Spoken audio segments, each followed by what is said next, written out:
without further ado, we'll just jump into the first question, which, just give us a breakdown, about Brooks, how you look at Brooks, because we were just talking about that just a couple of minutes ago, and I'll be quiet and listen. Yeah, I'd love to. I can go on and on, so I'll keep it to a Sure. 1 minute. Let me know if you want to, and the things we were chatting about come back in any capacity. Yeah, Brooks. So Brooks Running is an industry-leading performance running brand. We specialize in performance run product, everything from your footwear to apparel and run bras, and say that very distinctly of a run bra and what really needs to come in for an impacts repetitive step after step impact sport of run, and what you need out of support within a bra. We've been around since 1914, so just over 100 years now, and our goal at its simplest is to really have everyone feel welcome into the run and have a place that they can do it. And it is your run. It shows up differently for everyone. It's something we were talking about, whether you're running 1 mile in an Orange Theory class or an ultra marathon in Mont Blanc, or however it's showing up. We want to be able to invite everyone to participate and enjoy the benefits of the run, and really optimize product and gear based on each of those situations, because it's not one size fits all, depending on how the run's showing up for you. Okay, great, fantastic. Really appreciate that. And then more difficult question. Why do you think runners love your shoes? I know you guys talk about this a lot. Probably better than any other brand I've ever seen, and I appreciate that. So, but I just wanted to get your perspective and let you say your piece on that. Yeah, for sure. So I think one of the biggest points for Brooks is the trust in our quality and our commitment to fit, feel, and ride. That is not sacrificed for anything, no matter what new technology, innovation. If we're doing anything with new materials, sustainability, it will always be in the package of quality, fit, feel, and ride. And those have to be there. We really diligently evaluate all of our product through that lens with the runner and with the end user. So that's a lot where my team comes in terms of run research, whether that's perception testing and sending them out to runners to use for 6 weeks at several steps within the creation process, through to having someone come in the lab and seeing how they're moving in the product as well. That is a very diligent requirement in all of our products. And you really feel that when you step into it. I'll still remember, this is very anecdotal, but my first experience trying on a Brooks, I wasn't until I worked for Brooks, which maybe sounds terrible, but I was coming from different parts of the industry and different consulting in areas, and I was just using different product depending on where I worked as well. And I remember starting at Brooks, and the first thing they had you do was go to the trailhead and really just try on all our products, so you get a good feel for what you're stepping into. And the first time I tried on a Ghost, I still have these notes in my phone where I was like writing down what I thought of each shoe, because I was just kind of trying to gauge what I noticed were different from someone fresh to it. And the Ghost, I think it was just like, oh, wow, this feels like the first time I'm trying on a real shoe. It was just maximum comfort. I couldn't believe how well it wrapped around my foot, while feeling like that must have been so much care and diligence that went into building this product. This isn't something anyone rushed through. This wasn't anything that didn't consider how a shoe needs to be built. That was just how it felt. I just felt really blown away by it. And I think I've watched people get to go through that experience now too, working here for a few years. The first time they tried, my husband used to wear Nike, and I was like, come on, okay, I'm at Brooks. You gotta get you in some Brooks.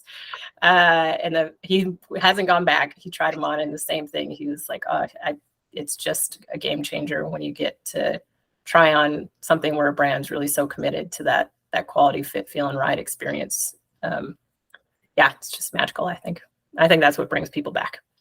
Okay.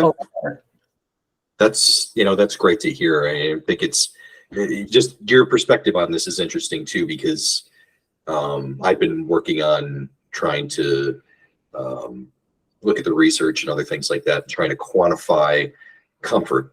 Mm-hmm. Yeah. Running shoes, fit, they are kind of getting close in some ways, but to try to quantify comfort, it's an interesting thing, because it's very, very personalized. Yeah. And I know you guys are trying to really, really do a good job, and we're going to talk about that in a couple of slides soon.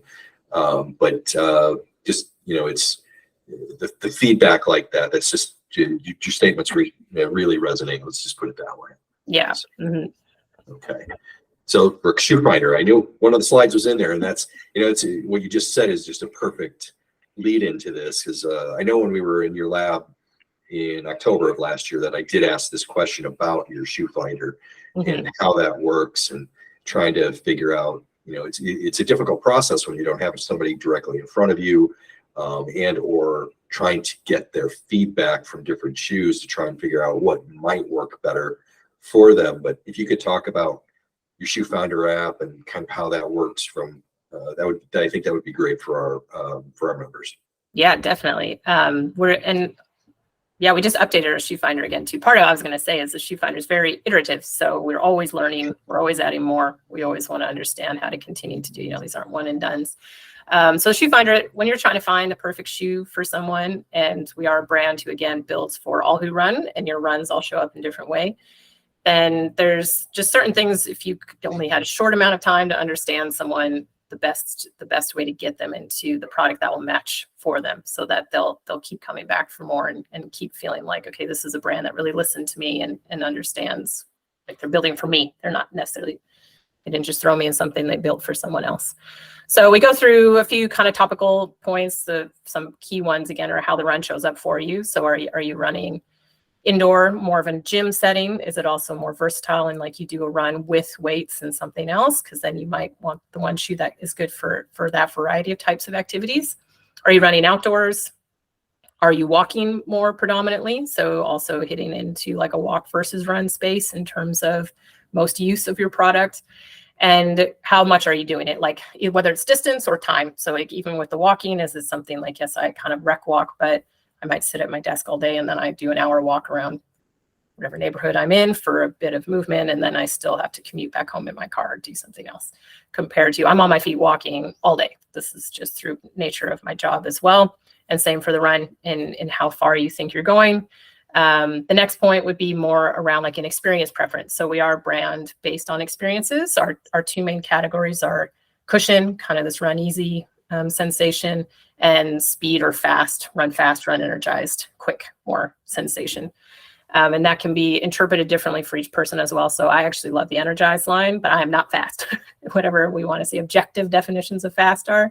I'm a 10-minute miler. I want my shoe to be a little quick so it can take a little more for me, because running is hard. It's not one where I'm a solo runner and I mentally connect with every aspect of it. So you can bring in that experience part as another layer of the shoe finder to really trying to optimize again. Are you trying to get more of that cush feel, plush, or are you really wanting to get a little more out of the shoe, a little speed, a little energy? Okay. And then it goes into a lot of your movement mechanics, and we try to find more synonymous things. You're obviously not going to go through a motion capture experience at home. So what can we do to try to understand how you might be guided towards a product with a little extra guidance, a little extra stability that can help if you have some of these indicators that would be a benefit for you. So we'll ask things of, if you stand on one leg, do you feel a little unstable, or do you feel pretty solid, pretty stable ground underneath you? If you bend your knees and you have your hand between your knees, do you feel the pressure increase? So it kind of getting at, do you feel like your knees kind of knock in a little more compared to like tracking fairly straight? So there's a few questions we ask along those lines as well to kind of get a feeling for what your movement mechanics could look like. And all those together then combine to give you usually a few options still. So it's not that there's one go-to. There's usually about 3, I'd guess, on the end of you answering that can give you a little bit of variety to still choose options of what would be the best shoe for you as well.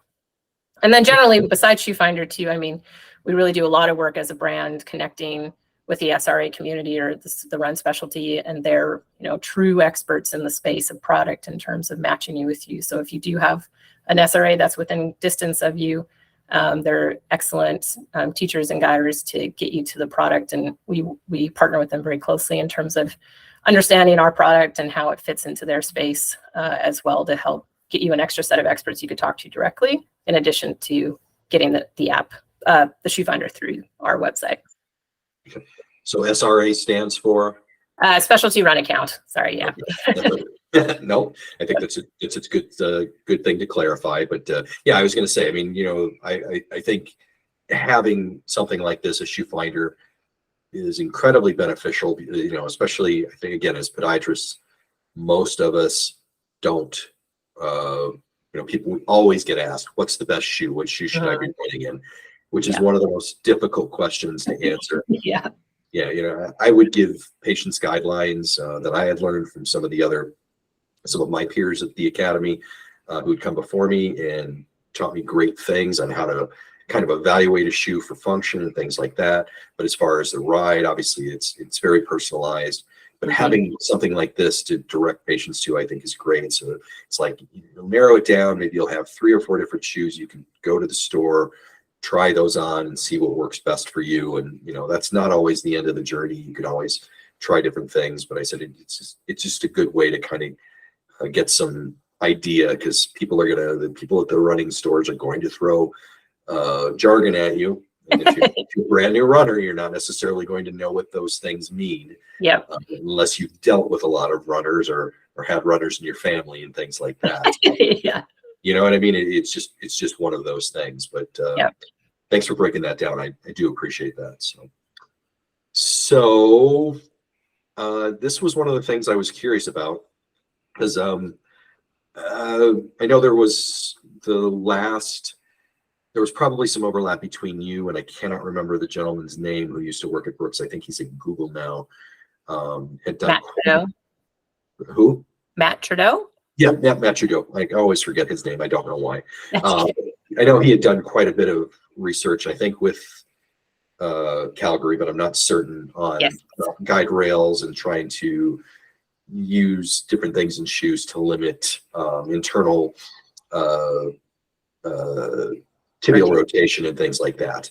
Yeah. So, I know this isn't the only technology that you guys have, but just maybe you can give a brief explanation on guide rails. If you want to talk briefly about anything else that you guys are working on or you have in your shoes, by all means, have at it.